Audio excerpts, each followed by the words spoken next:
ورحمة الله تعالى وبركاته. متتبعين القناة، إخواني أخواتي، في هذا المحتوى الجديد ديال الديكوراسيون في الحائط اللي كيتسمى بالبرداج، تركيب البرداج في الحائط والرخاميات وتابل البي في سي. هنا غنخليكم في أول فيديو إن شاء الله غتشوفوا كيفاش غادي نركبوا داك البرداج والرخاميات والمراية في الحائط، وداك لانيش تا هو كيكون واقف على الدخله ديال الباب، واحد كيتسمى تحت ديال موبيليتي بي عنده البيبات ديالو.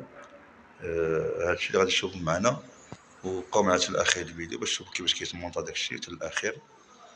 وكما العاده ما تنساوناش بالبارطاج والتعليق ديالكم وتفعيل الجرس واللايكات، والسلام عليكم ورحمه الله وبركاته. بقاو معنا للاخر. ندير دور نمشيو للدار. نعم باش يمشي دابا شاد هاد الاتجاه خليها من الدور هذا الاتجاه. هذا الشيء هذا غادي يكون في لاصلي ديالك من هنا غادي يكون هذا الخامس هنا هو اللي كيجلس عند هنا الكوزينه دابا على حساب لا جبت هذا ان شاء الله وتحت هذه غيكون له كلهم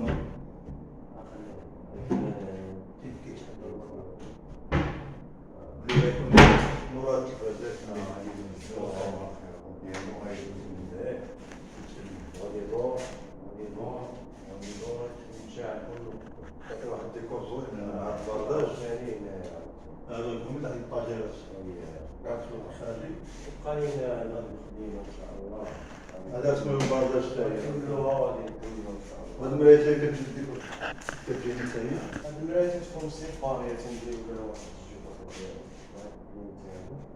السيته ديالك فراسي كتعطي واحد الميطات زوين السيته وهاد السيته يمكن ندير ولكن ما كاينش داك العبار ديال الملاك كيجي من راس الطابور. لا ممكن ديرها طويله ما كاين داك العبار قليل ولا تجي نص دابا اذا السيتين ما تقدرش ولا تقدر ديرهم كلهم كروات بهذا الشكل تجيو حدا كبيره وهاد الطويله التقسيم هنا عاوتاني بالنسبه لهذا راه كاين دابا هاد الديكوراسيون هادشي كاين في الالوان وتيبان لي اللون مغلوق عليه شويه. كاين بزاف د الديكور كاين اللي كيدير هاد البرداج بنيه تما كاين شي موبيليك كاين هاد الرخامات تكون في النوار